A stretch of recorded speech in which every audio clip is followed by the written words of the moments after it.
were a mirror of him, Samaya could only imagine the type of enchantment Christopher could have over a woman, especially if he could have butterflies dancing around Martha Jean's head. The woman had been a brute and sworn off men for so long, Samaya was sure she would be alone for the rest of her life. But to Samaya's horror, Martha Jean was smitten with Christopher. Imagine that. "I thought you swore off men," Samaya said, watching her mother apply mascara to her eyes. "I never said that," Martha Jean remarked.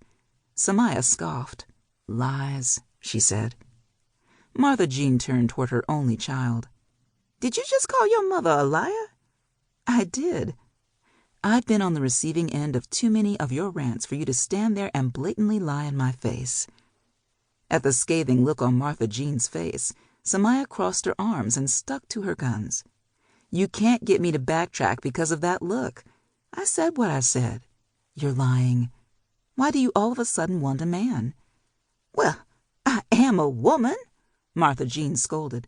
"I did have you, didn't I? My body still works hell."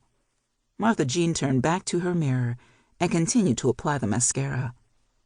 Rolling her eyes and unfolding her arms, Samaya stepped in, taking the makeup out of Martha Jean's hands to help her complete the look. "And besides," Martha Jean continued, "it's not any man that I want. It's that fine-ass father-in-law of yours." Samaya couldn't help but smirk. "Mom, really?" she said, as she continued to apply Martha's foundation. Yes, really. You'll have sisters and brothers in no time." "Ooh, Mom!" "What?" Her mother shouted along with her. "Don't you want siblings? You used to complain all the time when you were young. So now that you're all grown and stuff, you've changed your mind?"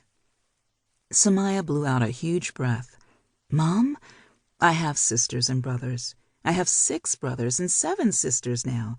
I don't need you going and making more, but thanks for thinking of me," she said sarcastically. Martha Jean rolled her eyes. "You're an only child.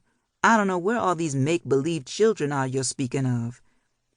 "Whether you want to acknowledge them or not, Jonas's brothers are now my brothers and sisters, along with Claudia, Octavia, Santana, and Desiree. Did you forget about them?" "Claudia, Octavia, Santana, and Desiree married into the family. They don't count as real in-laws." Samaya set the makeup compact down and stared at her mother head-on. "Don't you ever say that in public, especially around them. I have a hard enough time apologizing for your rudeness when you just let stuff fly out of your mouth." "Well, stop apologizing for me then. I didn't ask you for any favors." "But I'm asking you for some. Please, for the love of God, don't." Martha Jean stuck her lips out as Samaya grabbed a comb and took it through Martha's thin gray strands that fell to her shoulders. "I love this color on you, by the way," Samaya said in reference to the straight silver strands. Martha Jean perked up. "I do too. My hairdresser is fantastic." "Stylist, Mom." "What?" Martha Jean said. "It's called a stylist, not a hairdresser." Martha Jean poked her lip out.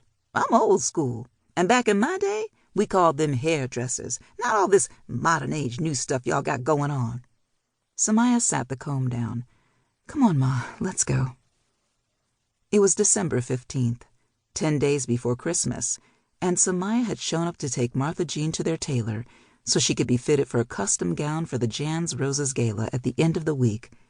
Jan's Roses was a non-profit organization devoted to assisting families of home invasions. It was dedicated to Jonas's late mother, Janet Rose, who passed away from a home invasion. Martha Jean retrieved the handheld mirror and twirled to check out the back of her hair and get a close-up of her makeup. Samaya still couldn't believe Martha Jean was smitten with a man. Any man. Never in her 34 years would she have ever expected it. "You look fine. Let's go," Samaya reiterated. I'll be the judge of that," Martha Jean quipped. "You act like you're going to see him today or something."